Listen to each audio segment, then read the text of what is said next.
Welcome back, everybody. Here is now another part of our lecture on international and, well, that's a bit below the lines or between the lines, also national inheritance tax law. This is part 3. And here you get a first introduction to German inheritance tax law, just to give you the background how an inheritance tax law might work. And naturally, what you always have to understand is that this is now the example for Germany, and that naturally other countries face similar problems in general, but will have different solutions in the concrete details. But at least facing the structures and the rules of one concrete inheritance tax law might give you the chance later to deal better with the inheritance legislation of other countries if you need to work yourself into them. Okay, let's just start. So the first idea will be, let's have an overview about over the testing scheme, so the structure of the tax, and then let's talk about the different aspects of that testing scheme one by one. Okay, so what we would first talk about in an inheritance tax case is just the objective tax liability. That's a bit of a surprise because in case of income tax or corporation tax, you are used to beginning with the subjective tax liability. So who is subject to tax and under which rules, limited or unlimited tax liability. Now here it's just the other way around. Objective tax liability is the first thing, and that is which events are taxable. By the way, in German tax law, you just only not only just ask for the recent taxable event on which you focus, but also you check all the potential taxable events during the last 10 years. We will later talk about sometime why this is the case. So just be patient and wait for it. After the objective tax liability, then comes the subjective one. So which rules will apply to the event, the unlimited or the limited tax liability rules. So as in income tax and corporation tax, here's also a distinction between limited and unlimited tax liability, but as you see, the sequence is here just the other way around. Now, income tax is levied for a year. Corporation tax is levied for a complete year. Inheritance tax refers to an event which happens on a concrete day. And so, if, for example, you need to know which property or how much property passed over by inheritance, you have to look to the concrete property on a given day. And so the next thing which has to be regulated under the law is what is that relevant day for the valuation, for the determination of how much was passed over to somebody else. And so that is called the day of arisal of the tax. So there the law defines which day is the relevant day for looking after everything. When you have this now found out, then the next question is just how much has passed over. So what is the taxable amount? That is the next step. Then you compute the tax rate, or you find out the tax rate and compute the tax. And then you do special things which remain. For example, if the tax base includes all the taxable events of the last 10 years, then you in all probably have already declared the one or other of the previous events and have perhaps already paid a bit of tax for them. So that could be credited probably to the tax which is due now, or it might be that you have inherited property from abroad and that a foreign tax might be credited. So let's say number 6 is peculiar aspects, or it's a kind of all the remaining rubbish which might play a role in a case. Well, let's begin at the beginning. Let's talk about first, why is this strange inversion, or it's only strange at the first glance, why is that reversal of the usual order here, that you begin with the objective tax liability and not with the subjective one? And the answer is, okay, it's just an economic aspect. Because when you have no taxable event, so no tax object, then you can directly cancel or terminate the whole examination of the case. Inheritance tax is a relatively rare event. If you inherit something from somebody else, then the tax is triggered. Or if you get a gift, or to express it on a higher language level, a donation, then also inheritance tax comes into play. But there might be years or even decades where you never have any reason to think about inheritance tax. Because if all these things don't happen, then you don't need to bother about inheritance tax. So that is why we check this first. Has there been any event which gives reason to think about inheritance tax? If not, close the tax act, forget about inheritance tax, and go on leading a happy life. That's the idea why we check this first here. And naturally, as the German legislator is a bit of on your side here, they just say, okay, we begin with that because that's the most economic approach. If we find out there is no taxable event, the complete case is all over and done with. You can forget about it and close the file. So a good case solution will always begin with the question if there is a taxable event. So we follow the structure of the law for our case solutions, because that is the best and simplest approach.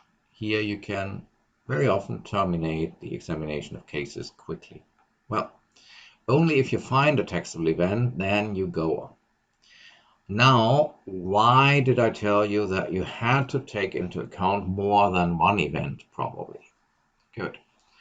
Let's think about this. You know that very often tax rates are progressive. You know that from income tax. Who is relatively poor pays a low percentage, who is wealthy pays a medium percentage, who is extremely wealthy can afford to pay a very high percentage. That's the idea of progression.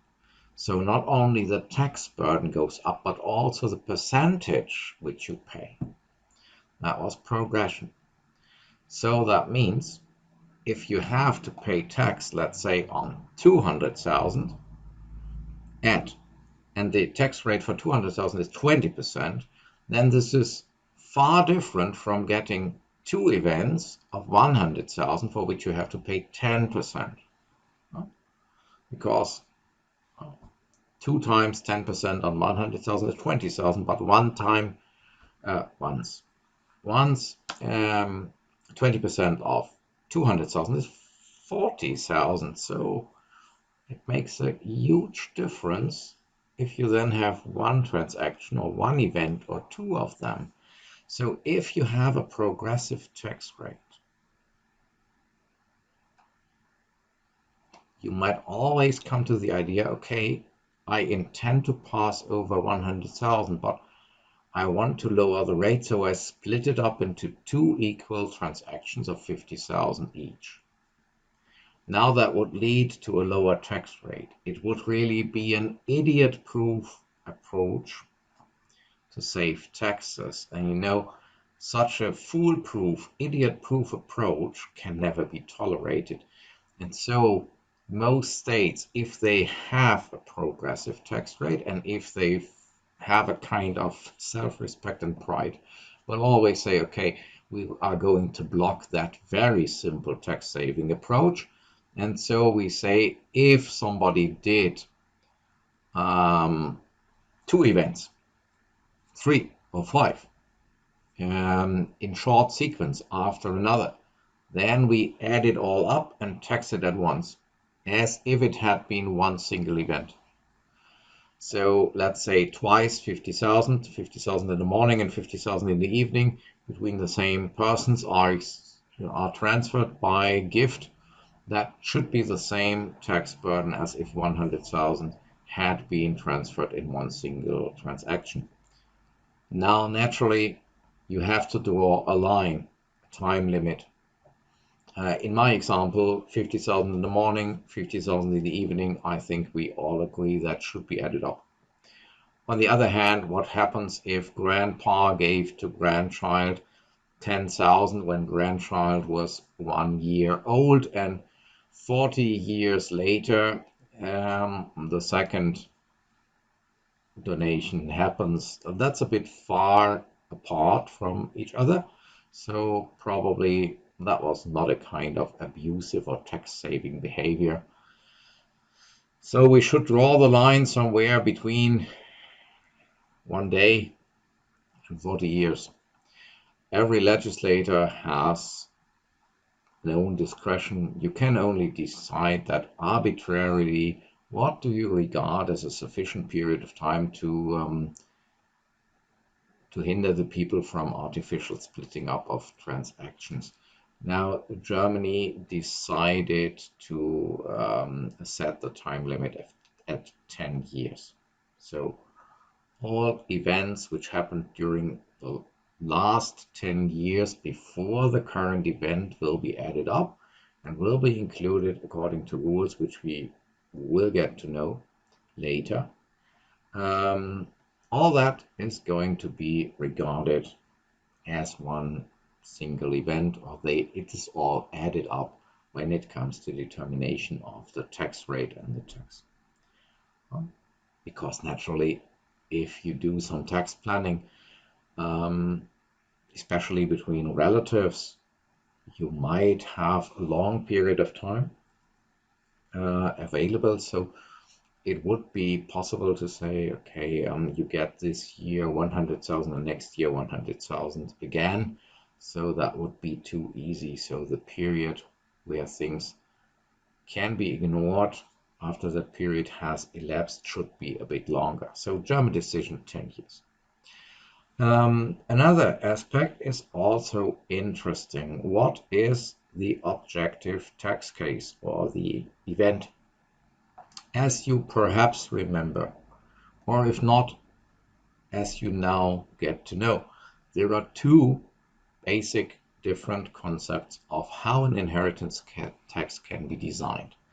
The first approach is in way of an estate tax.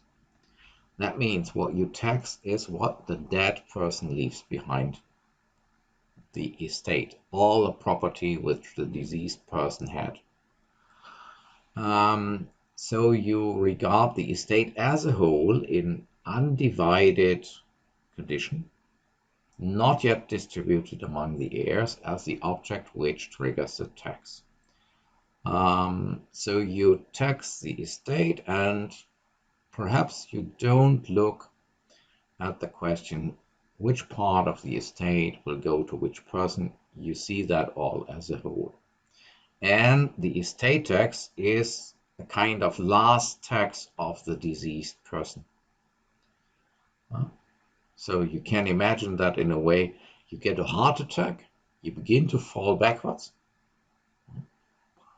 And let's say if you then drop down dead on the floor of your house, then in the last millisecond of your life, or in the same second of your death, you get still a liability.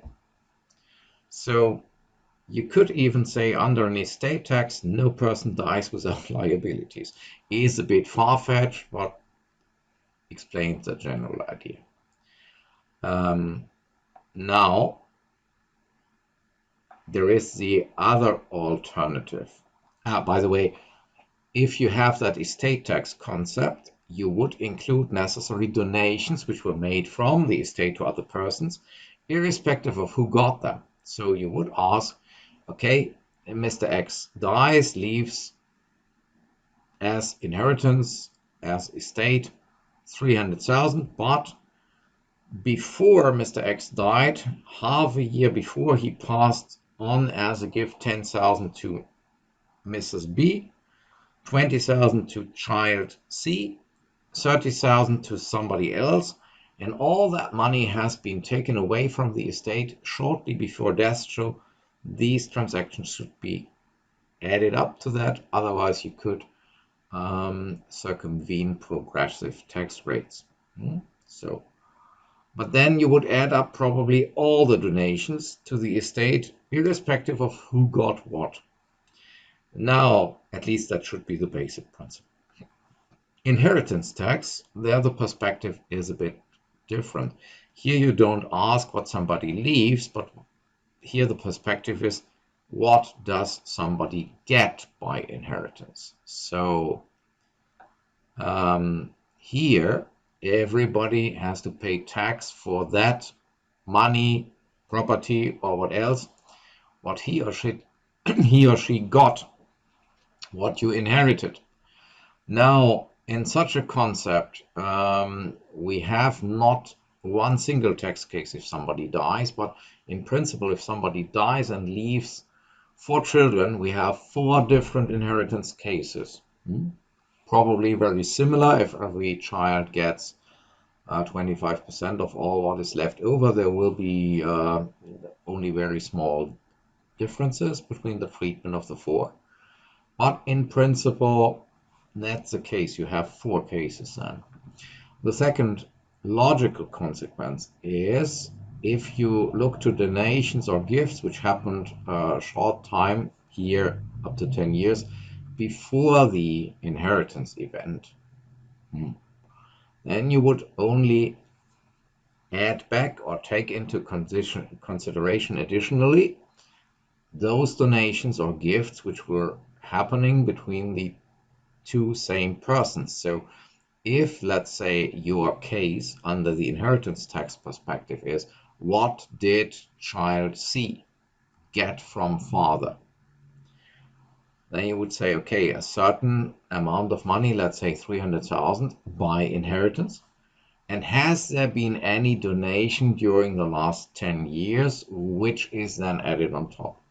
But we would not be interested then when we deal with the case of child C if money has been given as a present to others. That would only count in their cases. Okay. So, well, surprise, Germany follows the concept of an inheritance tax. An example for a country where the inheritance tax is designed as an estate tax would be usually the United Kingdom of Great Britain and Northern Ireland, or whatever it will be called at the moment when you see this video. One never knows what happens to the UK in the future. So, okay, Germany, inheritance tax. Now, where can you find the German rules on inheritance? You find them in the German Inheritance Tax Act. That is called in German the Erbschaftssteuergesetz. You do not need to know the term. I only include the term because there might be other translations of Erbschaftssteuergesetz, and then if somebody else approaches you and talks about that tax act by calling it differently, that would be a bit confusing if you do not know the genuine German term. Now, if you know it, or when you know it now, and somebody else comes and talks about the East Germany state tax or so, then you can just ask him or her back, do you mean what the Germans call Erbschaftssteuergesetz?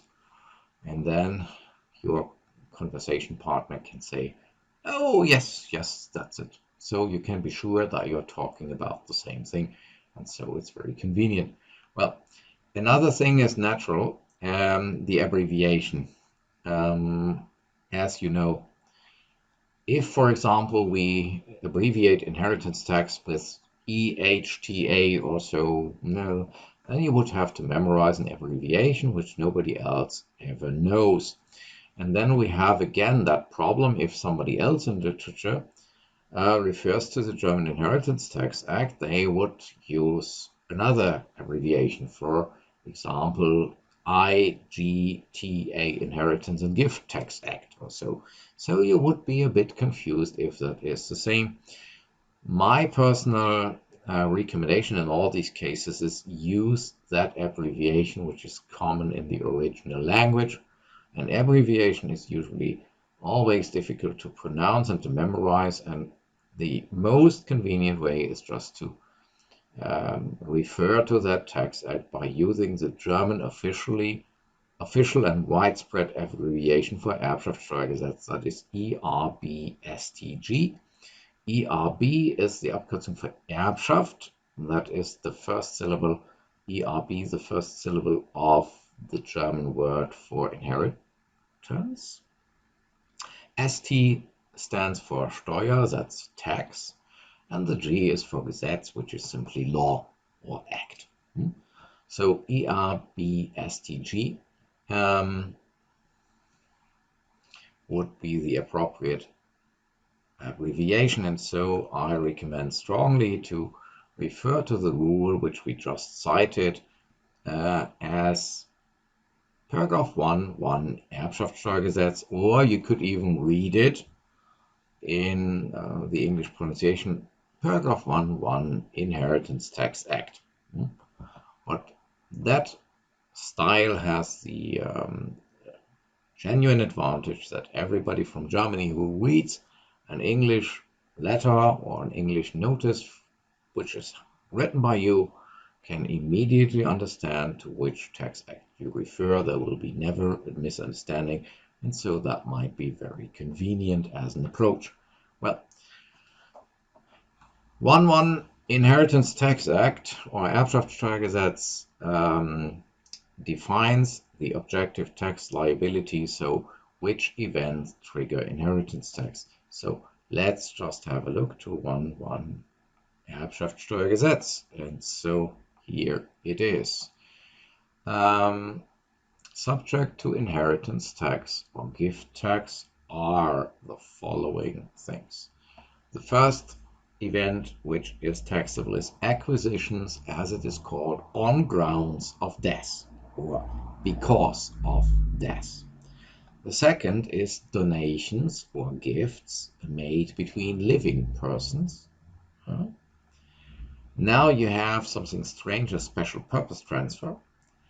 And, well, there is a fourth alternative, also taxable as the property of a foundation, if it has been established mostly in the interest of a specific family or several families, and of a registered association, an EV, of which the purpose is mainly to hold property in the interest of a family or several families.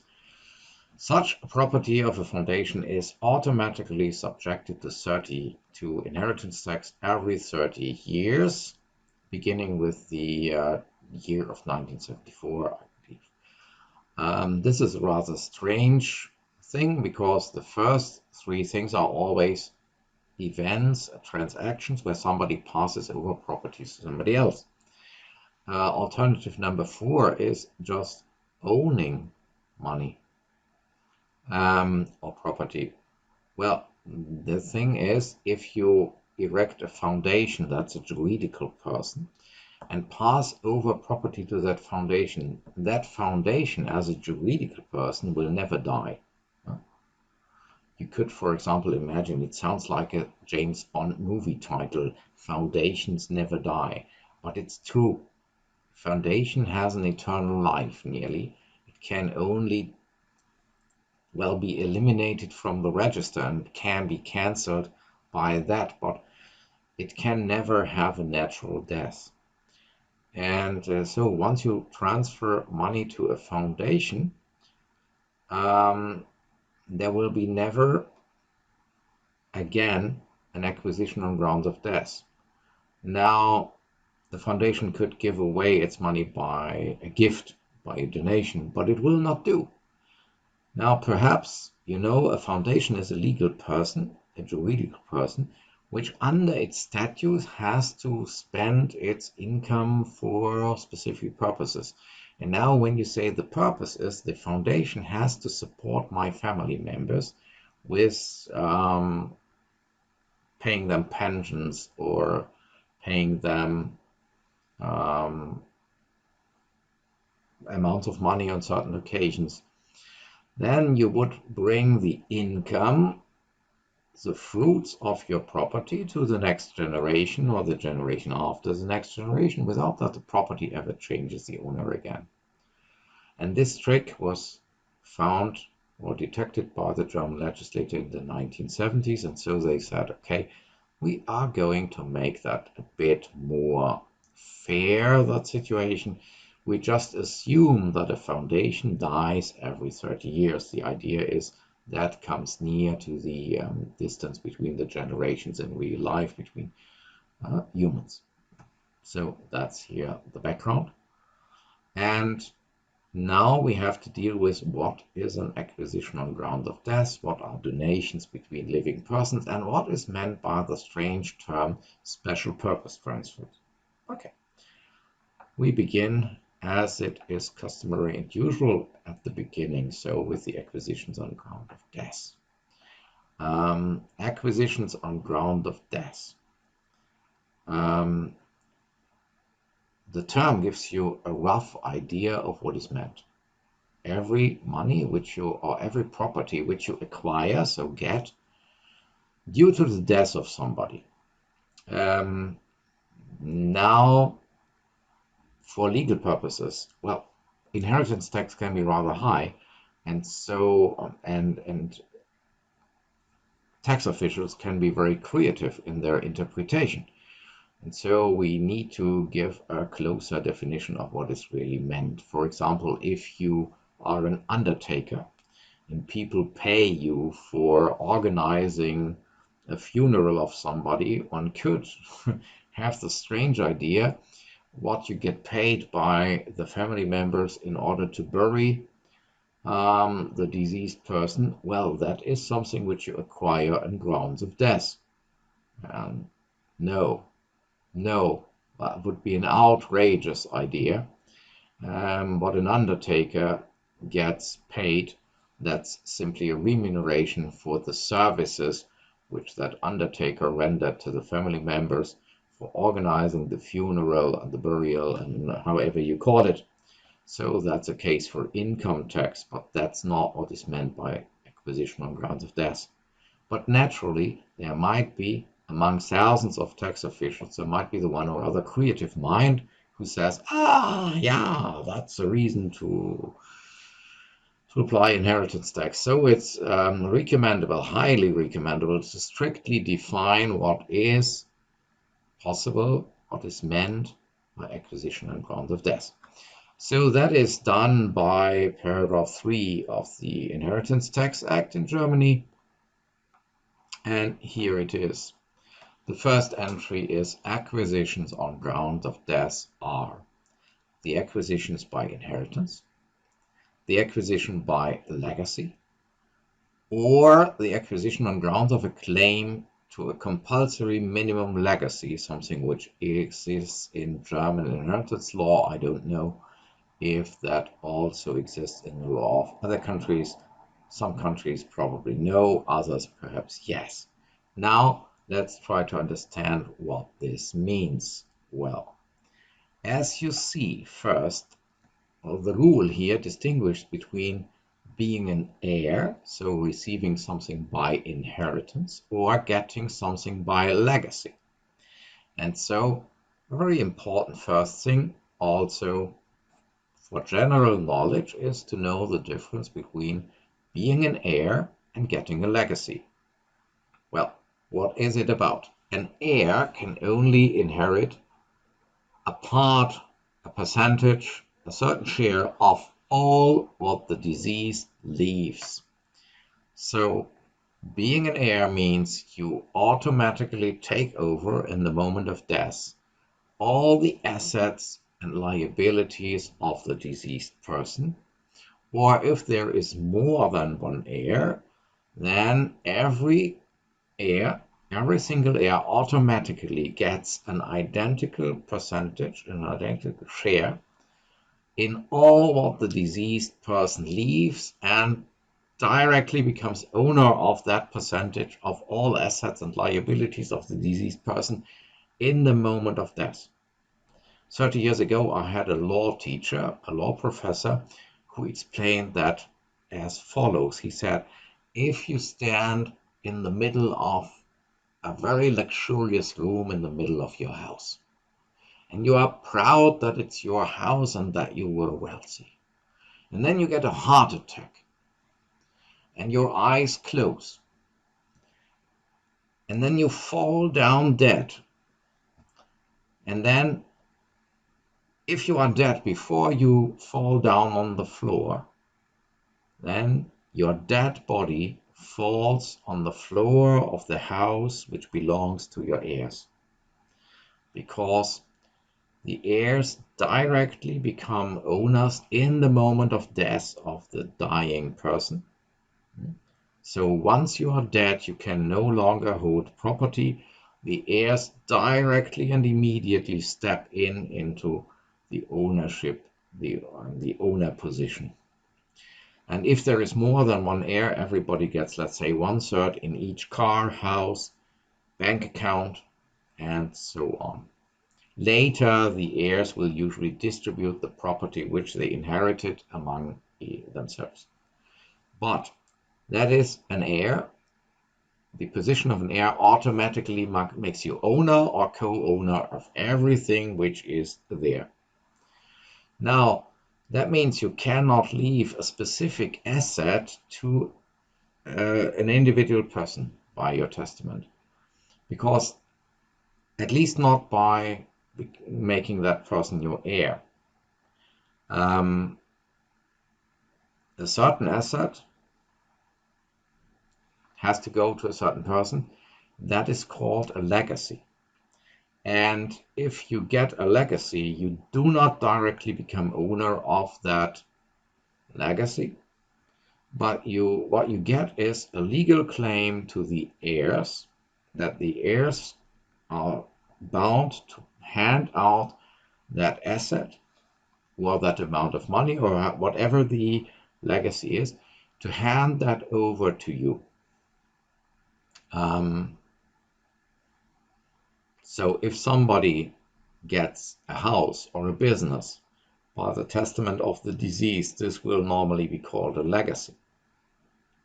And as the heirs inherit everything and all the liabilities, they first also inherit that business or that house.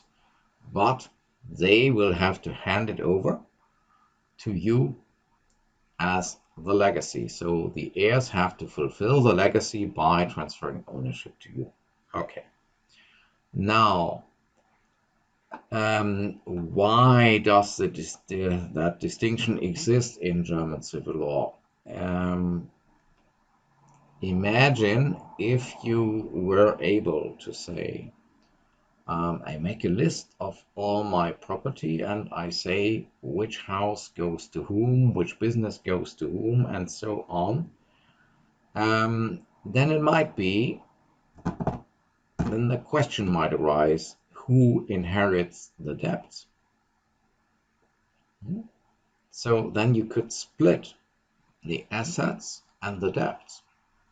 Well, you give by testament the assets to some people and the debts to others, and the people to whom you bequeath the debts then refuse to take them and renounce on the inheritance.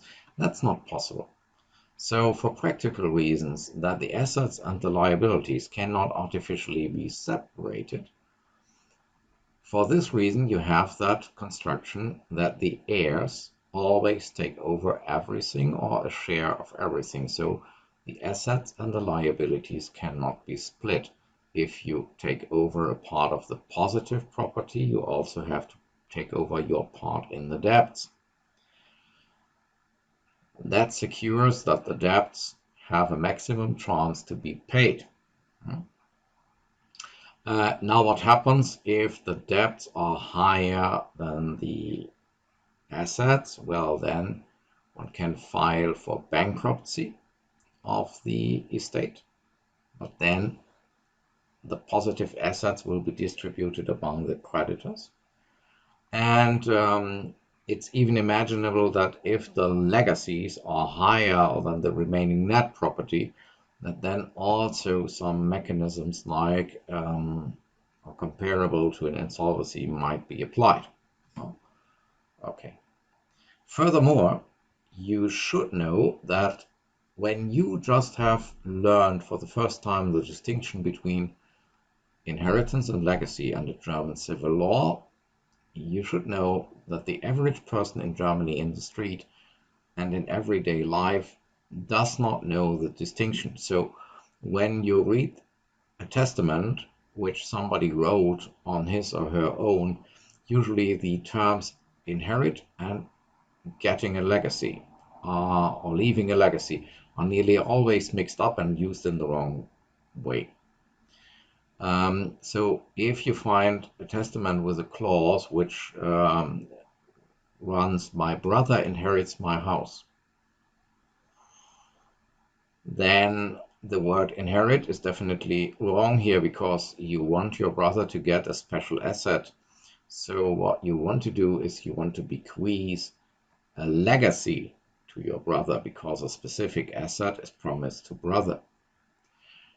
So the heirs will be others. On the other hand, you might find phrases like, "To my wife I bequeath 1/3 of all my property as a legacy." Makes, strictly seen, not really sense, because that clause is probably more likely to be interpreted that you want to make your wife one of your heirs, because you intend to leave her 1/3 of everything which you have. So first, it's highly recommendable to ask a lawyer when you draw up testament and last will.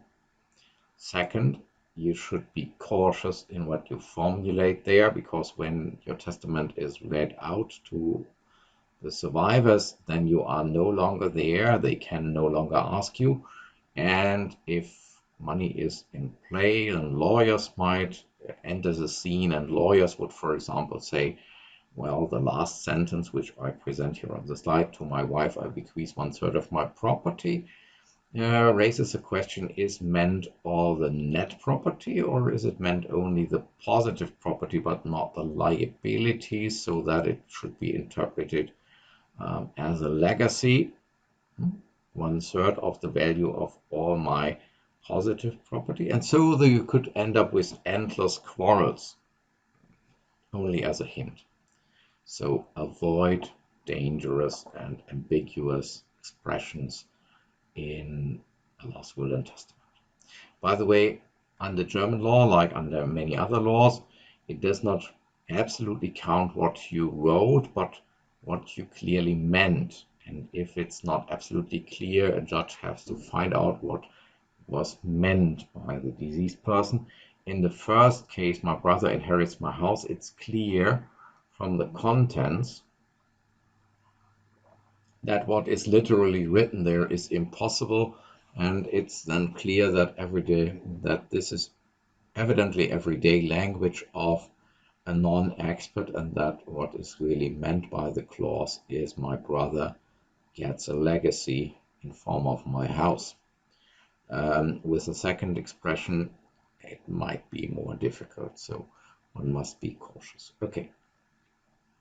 By the way, now we talked about German rules. Now, it is also possible that, for example, especially in an international inheritance case, you inherit money or assets from somebody who lived abroad, or that a bit of the assets of the person who died was located abroad. And then it is possible that the rules on an inheritance are different in different states. So that might bring along problems when it comes to the determination of how and to whom property has been passed over on the moment of death of somebody. Especially in an international case, It might be that the rules deviate. For example, imagine under German law you inherit all the property of the deceased, but part of that property is, let's say, a big house in Spain. And now imagine Spain or any other country where it might be located has a different inheritance law, and so under Spanish law or under local law, the house would go to somebody else. Now imagine the fun which the surviving family members have if they now quarrel in the local court about who is now the owner of the house. You say, testament was written under German law, and it might be that a local judge says, but but German law is not valid from the perspective of the local law, and well, if you want to take over that house, the local policemen follow my orders, the orders of the local judge. So whenever you draw up a testament in a cross-border case, you have to be very cautious. You need to be sure that what you write down here is also accepted as valid from the contents and from the formalities under the perspective of the state where you want to enforce that last will and testament later. That's not so easy to determine. Nobody knows in advance. For this reason, if ever you have an international case, and that's plausible in cases where people study international taxation and law, then that might pose difficult problems. Some years ago, the European Union made a regulation on the question which legal rules of which member state shall apply in cross-border cases. So that at least throughout the European Union, there is a uniform application of rules secured, but the rules are not harmonized. So the only thing which you can achieve by that regulation, if you read it in advance, understand it completely, and avoid any case of doubt, then you can ensure that throughout the European Union, your last will and testament under a certain legal system will be acknowledged if you have chosen the right legal rules. Because there are some compulsory rules there and others are optional. So it's a complete chaos. Let's sum it up. And the chaos has improved a bit, but to determine who gets what under which rules is a science on its own. Good. Okay. Now let's just leave the civil law topic aside and change over to the tax treatment. How would inheritance and legacy be treated in the two basic concepts? So imagine somebody dies, leaving behind assets of 5 million and debts of 1 million.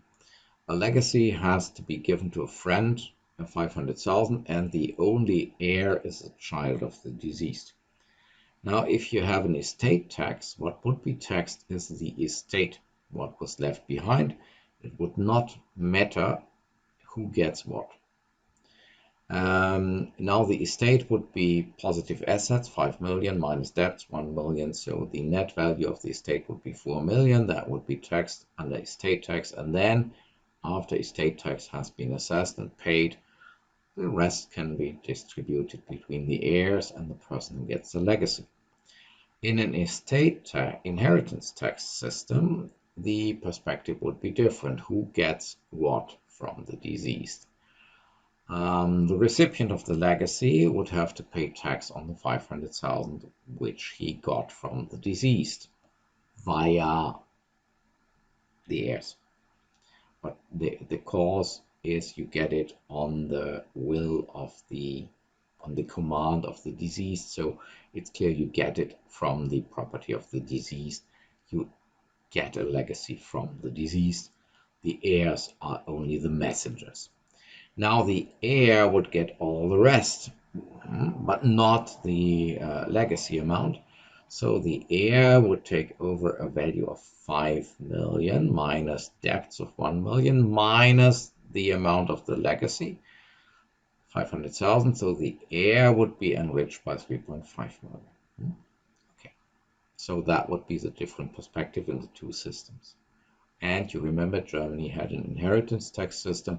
We would have here two inheritance cases. First, the legacy. Second, the inheritance by the child. Well, there was a third alternative mentioned in 3.1 number 1 of the Inheritance Tax Act, a compulsory minimum legacy. That's rather strange, or it sounds strange. Mandatory or compulsory minimum legacy. You have learned that a legacy is something which an heir has to hand out to somebody whom the deceased named as recipient of a certain amount in the testament. And now here is a minimum legacy reserved for certain persons. And that is something where we have to talk about what's the idea standing behind that. Well, I have to explain a bit more to the left and to the right of that topic before you can understand that. In German civil law, there are several principles which overlap or conflict with each other when it comes to inheritance.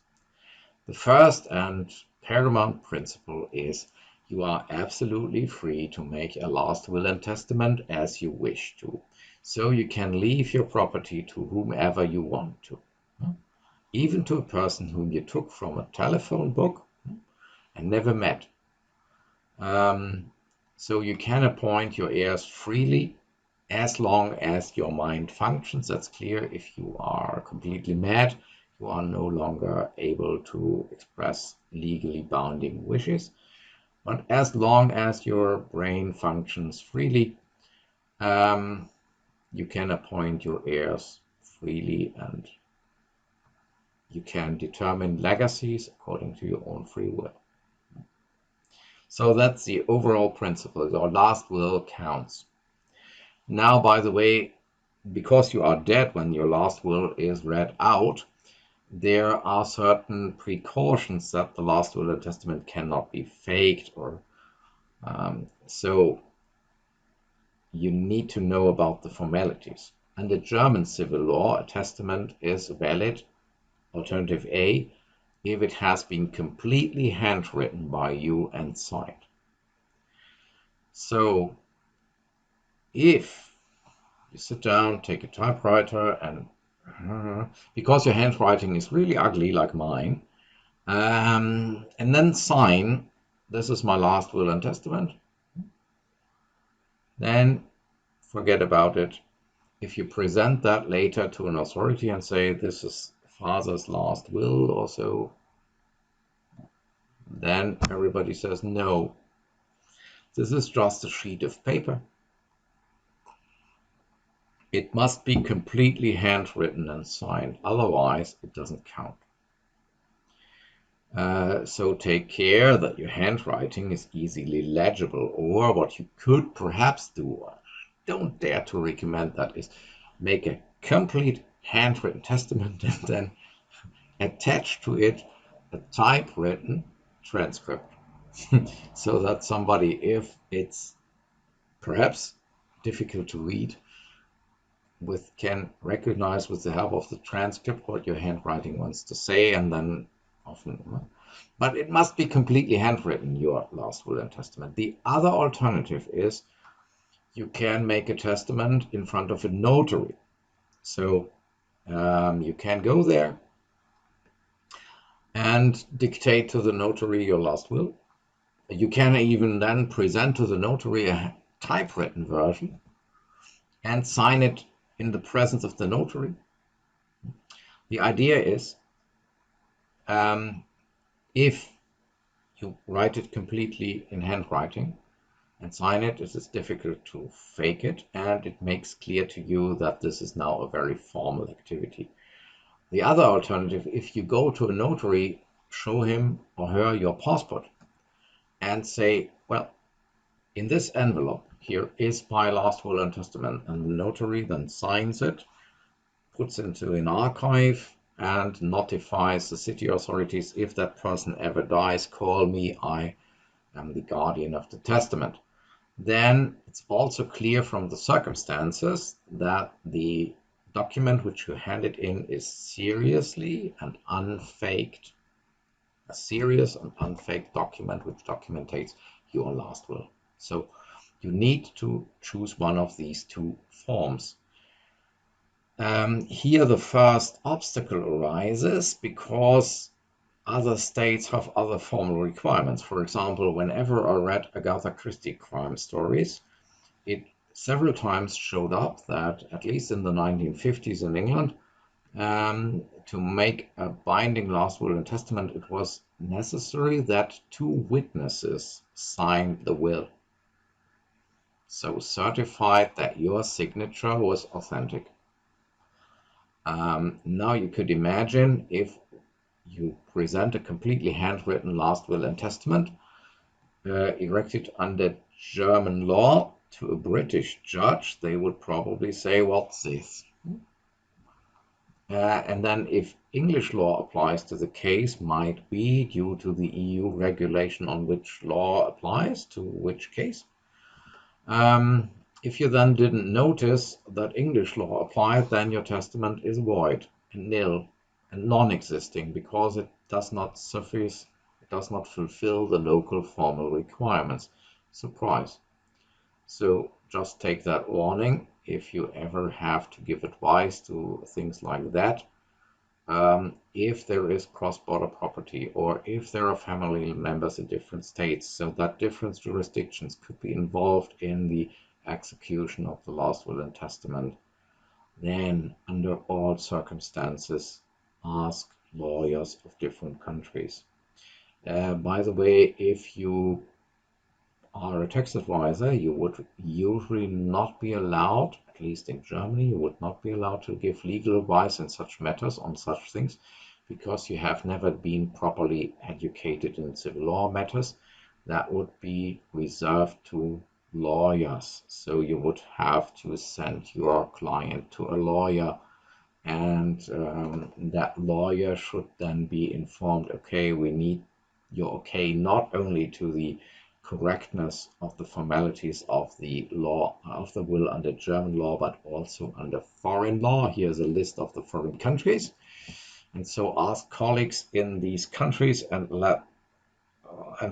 ask them for a written statement that everything is okay, so that perhaps there is a claim for damages if something goes wrong. Now, this is the first thing. You can write every will which you want to. But now there is a second set of rules which applies if you die intestate, so without a will. That might happen more frequently than you can imagine. For example, if you, as people who watch this small video now, if you are, let's say, 20, 25 or so, it's highly implausible that you already have a will, a testament. So if you now in the evening get run over by a bus or fall out of an airplane or do some parachuting and forget the parachute, there you die and have no testament left behind. Then you need additional rules, or default rules, which then apply, and these are laid down in the German Civil Code. According to these rules, the closest relatives inherit. Now, which ones? What are the closest relatives? Here you have classes or ranks. And the idea is then where a relative of first rank exists, then the heirs of second rank are excluded, then only the first rank heir gets everything. If you have relatives of second rank only, then they divide the inheritance. If also second rank heirs do not exist, it goes to the heirs of third rank, and so on. To explain that by example, you die, you have a son, and the son has two daughters already. Now the rule is the closest relative inherits, and if there is a living relative, then that relative excludes his own children, grandchildren, and others from the succession. So your son, if you die, is a relative of first rank, and as long as he lives, the two daughters have no right to inherit from you because the son is closer to you and blocks the succession for the daughters. Now, an alternative scenario, if you die and you have a son, and you also had a daughter who is already dead, then that daughter in turn has two own daughters. And if now at the moment of your death, your son is a relative of first rank and can inherit, but furthermore, your daughter, as she is already gone, will be replaced by her own daughters who now are moved up to first rank and take her place in the succession. So as there were two first-rank heirs originally, son and daughter, who had a right to one half of your estate, one half of your estate goes to your son, and the other half of the estate had gone to your daughter. She is now replaced by her own daughters, and so her daughters share that one half, probably again, or no, not probably again by one half. So what happens here is one half ends up in the hand of your son, and 1/4 of your estate goes to each of the granddaughters. Well, under the rules which apply by default, so in case of intestacy,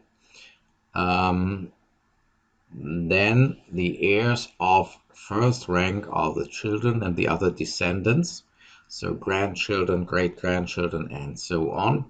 Each child has an equal share in the estate, and each child which has already died before your death is replaced by his or her own children, as long as children, grandchildren, or other descendants exist. As you already have heard, as long as your child still lives, the children of that child are blocked from the succession, because in that case the top of that part of the family excludes his or her own descendants from the succession. Well, when there is no heir of first rank left, then the heirs of second rank become entitled to the property. The heirs of second rank are your parents, the parents of the deceased. And now, if one of the parents is already dead and gone, which is often the case, then the share of that parent is taken over by the children of that parent, so probably your brothers or half-brothers or sisters or half-sisters. If children of that parent do not exist, the other parent inherits alone. So let's talk about an example. D dies without children. D's father F is still alive and has still 3 children, full brothers and sisters of D. Furthermore, D's mother M is already dead. She has the 3 children with F together and another child from a previous marriage, half-sister of D. So D's inheritance will go with one half to father F, who's still being alive excludes his own children from the succession. The other half, which should have gone to D's mother, is taken over by her children, and she has 3 children, 3 full brothers and sisters, and 1 additional child, so a half-sister or half-brother. So each of her 4 children take over 1/4 of her half, so 1/8 of D's inheritance. Now you could further complicate that if one of M's children has already died and leaves 2 minor children behind, then the 1/8 of that child is taken over by her own children, and so each of these 2 children would get a share of 1/2 of 1/8, so 1/16 of the inheritance. I hope you have now understood the principle, how it works.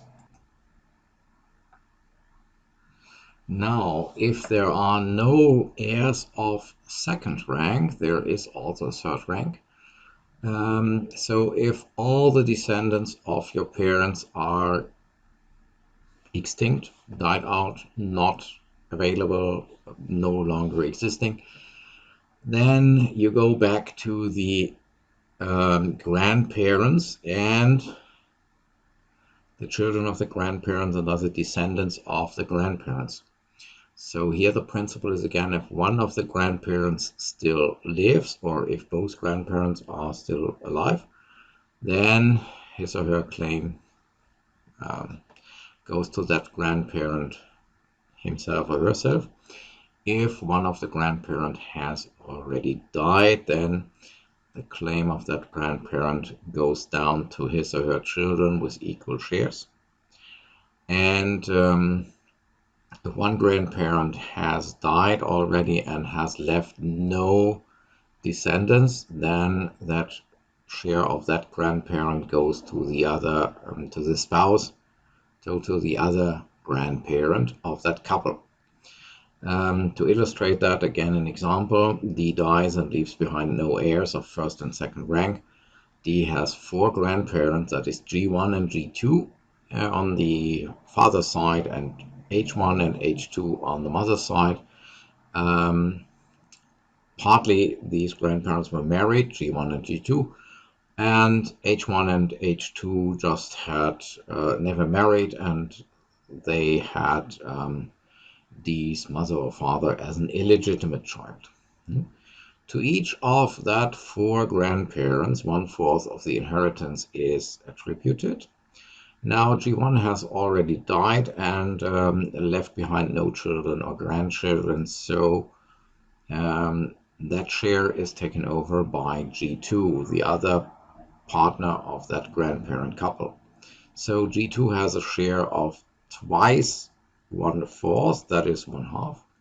G2 is already dead and gone and leaves behind 3 children. Each of them inherits now 1/3 of G2's half, that is 1/6 of the inheritance. H1 is still alive, let's say 99, so inherits his share himself, 1/4. H2 is dead and has left behind another illegitimate child from the liaison with H1, so that child inherits H2's share, 1/4. So you see, life can easily become complicated. There is now even a rule that you have no heir of third rank, then you go back to fourth rank, that is the great-grandparents or the descendants who replace them when they have died.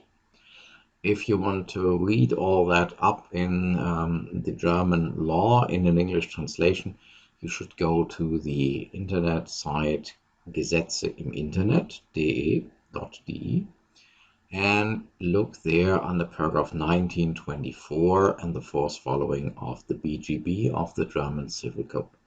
Well, why did I tell you that? Is soon to come, but I have to mention one important modification. There will be later another one in the course of time, but there is one important modification of all these rules. If the deceased, if the deceased leaves behind a surviving spouse, in that case, half of the inheritance goes to that surviving spouse, and only the rest of the inheritance is shared among the heirs of the first, second, or third rank, according to which rank applies, and then according to these rules. That's just to secure that the surviving spouse does not have to renounce on all the common property.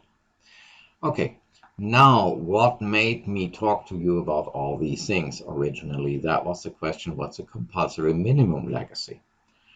You remember the overall principle of German testamentary law is that you can appoint everybody whom you ever want as heir or heiress.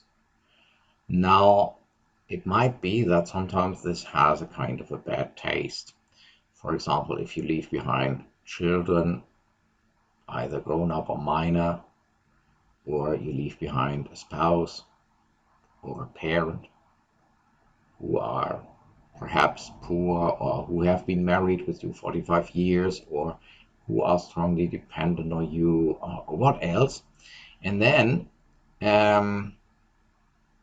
it seems to be a bit rude if you die and then these family members detect that you leave them without any share in the inheritance. You either forgot them or you disinherited them and so on.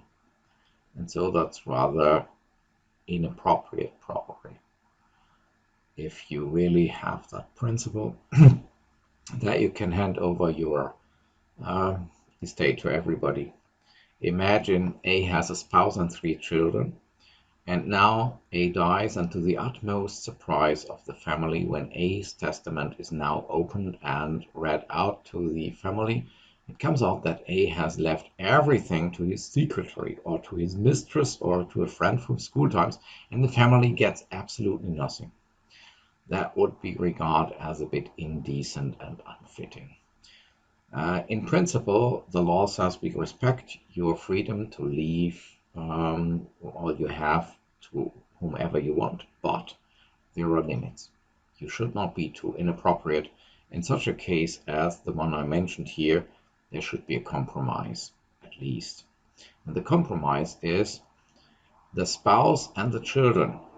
So the heirs here, which have the highest rank, automatically have a claim to a legacy against the heir or heiress, which amounts to half of their share, which they would have got if there had been no testament, so under which they would have under default rules.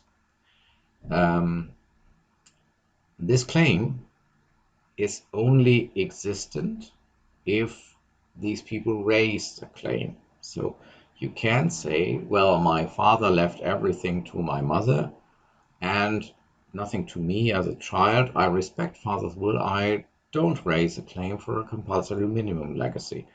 But if you raise it, you have a right to half of that share which you would have got under the legal rules if there had been no testament.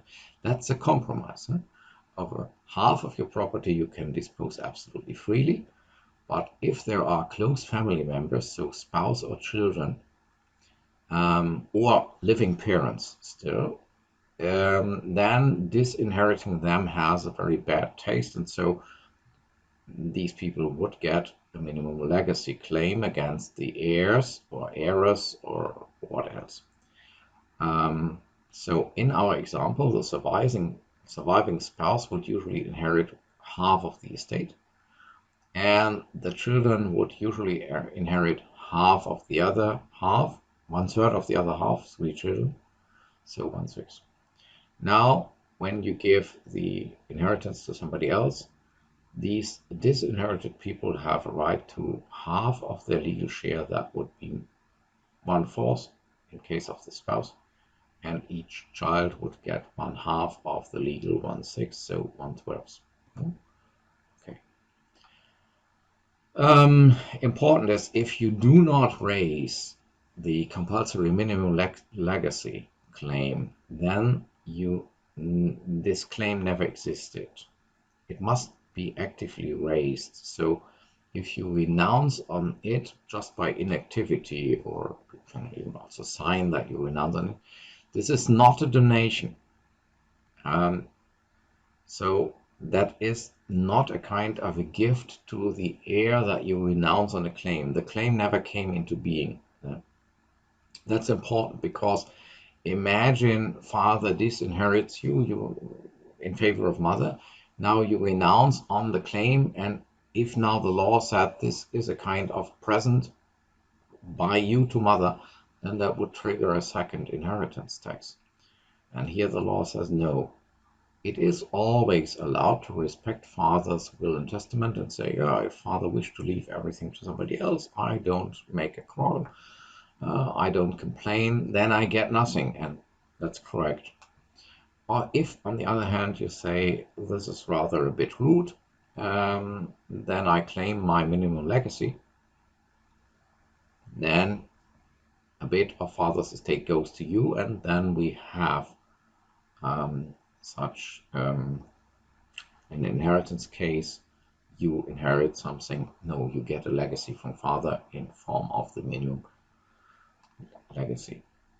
And naturally, one child could say, I renounce, another child says, I claim, so doesn't matter. Each person decides on his or her own. Okay. Which other events can be classified as acquisitions and ground of death? Let's just read further in 3.1. Number 2, the acquisitions by donation under the condition that the donee survives the donor. Oh my God. What is that? Well, you can make presents to other people, gifts. Well, let's call it in a high level way a donation. That's possible in German law as in other legal systems too. You can also make or promise a donation under condition. I will give you a Mercedes car if you pass your bachelor exam with a grade of 2.0 or better. By the way, 2.0 here in Germany is one of the higher grades. So it's the second highest possible grade. In that case, that promise is binding, but you only are bound to give that donation if the condition is fulfilled. Until then, nothing has happened. Now some clever people developed a nice variant of a promise. They just said, I donate you my house, but only under the condition that you survive me. Now that's a binding promise. You can design it in a way that it's binding. And now the trick is, it costs you nothing, because at which point of time only can the donee fulfill the condition? Well, just by surviving you. So as long as you live, that promise to make a donation is absolutely rubbish. Only at the moment when you die, from that moment or in that second, the other guy or girl fulfills the condition, I survived you. Now, present or donation gift becomes effective. This is a donation under the condition that the donee survives the donor. So, and this is frequently done, at least possibility, which was so frequent sometimes that the authors of the German Civil Code mentioned it explicitly as a form of passing over property on the moment of death. And now you see here the tax code says, as a donation of this kind will also be regarded the transfer of a share or part of a share of a shareholder or a partner with a partnership to other partners.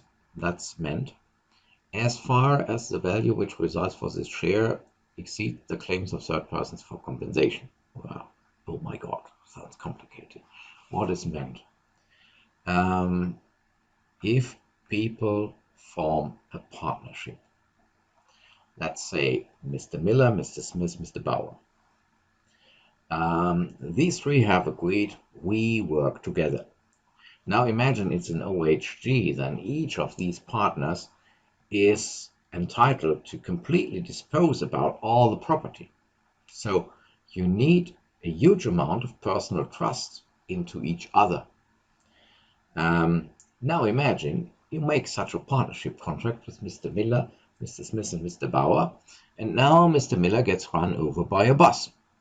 The other two, are now the surviving partners. Well, and Mr. Miller, his share was a bit of his property, and so it might be that his partnership share is now inherited by his son and his daughter, Mr. Miller Jr.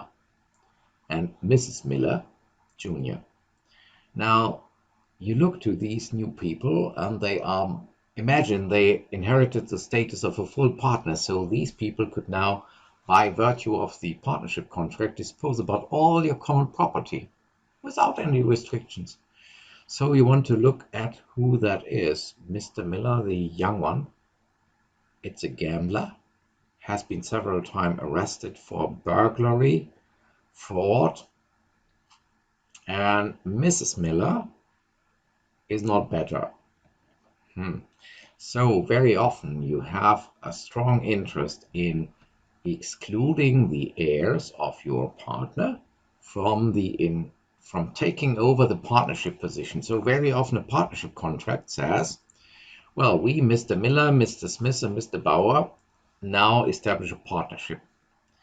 And among the conditions, if one of the partners dies, the share of that partner in the partnership is taken over by the surviving partners. Usually then, because one doesn't want to be unfair, there will be a clause, the heirs of that partner shall be compensated for the value of that partnership share, but they can't become partners, at least not without our consent. Now it might be a bit more unfair. You might even say, okay, if somebody dies, the share of the dying partner is taken over by the others, and the compensation is, let's say, only the book value or half of the market value. There might be a reason for that. For example, if you also have to compensate the heirs for the goodwill of the firm, it might be that could be an enormous amount of money which you had to pay out suddenly, and now the problem is the firm doesn't have all that money available, so it would be difficult, and so a compromise might be made. If somebody dies, let's say 1/2 of the market value is paid out as a compensation or something like that. And this is classified also as a kind of donation under the condition that somebody survives the other. Because if a partner signs, when I die, you, the two other partners, get my share for an amount which is not the market value, then I make you a promise, you will get richer when I die. So this would not be classically named a donation under the condition that the donee survives the donor, but in principle, from the economic effect, it's exactly the same, and that is why the German Tax Act names it. You see, by the way, here the principle of that German Tax Act. They are very, very precise in naming each individual transaction which can be classified as acquisition on ground of death, to leave no gap and no doubts. And there is indeed a principle that you cannot say, if there is an event which is not named in the law here, judges would probably conclude, okay, then it's not hit by inheritance tax. There must be a clause which fits, otherwise the event would not be taxable. So one must be very precise and know what has happened from the perspective of civil law, for example. And that is why that needed to be clarified. The argument, well, what happens has a similar economic effect, that would not have been sufficient at all. Okay, let's go on. The second sentence the next entry would be other acquisitions, as far as the rule of legacies are applied, and every financial advantage which on the grounds of a contract made by the deceased leads to acquiring something at the moment of death from a third person. What is mostly meant as life insurance contracts.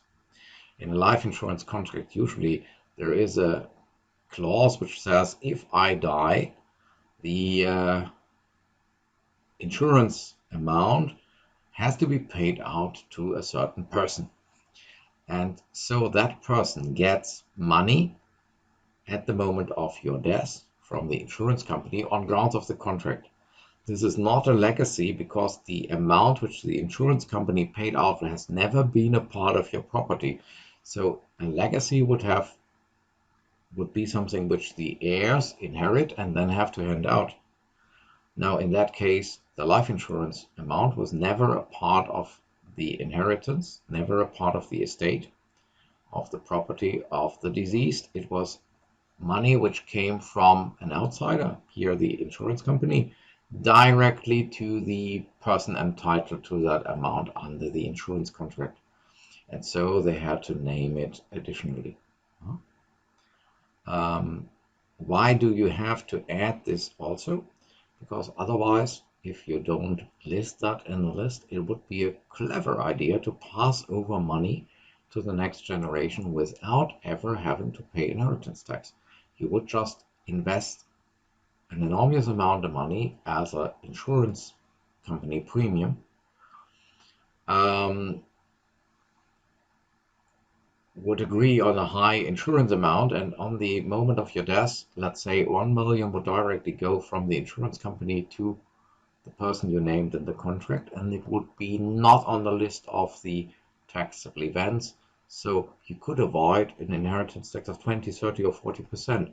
That would be far worse than paying the insurance premium, and so that would be very convenient. And here the law says no. Naturally, we must be intelligent. There can be no idiot-proof way to avoid the tax, so we must put that on the list. Otherwise, all people would transfer their property to the next generation by using life insurance contracts. That can not be tolerated. Good. We have also some additional clarifications. As acquired from the deceased person is also regarded the property transferred to a foundation which has been established after death but following the orders in the testament of the deceased. Very often people do such things. If they die, they order in their testament, a foundation has to be established in my name with the following statutes or for the following purpose, blah blah, and then that means that the heirs have to take a part or all of the property and use it to establish a foundation, so that foundation now gets money. And here the law says, okay, in that case the heirs cannot keep the money, but the foundation gets it on the orders of the deceased. So we have to do as if that foundation had directly got that money from the deceased, even if that foundation was not yet existing at the moment of death. Every other treatment would not correspond to the economic reality. What somebody acquires as a consequence of a condition which has been imposed by the deceased. Imagine following things. My son has to takes over all my business, and there is nothing else, but son has to pay an amount of 1 million, or my son has to pass over his own house to his sister as a compensation for the right to take over the business.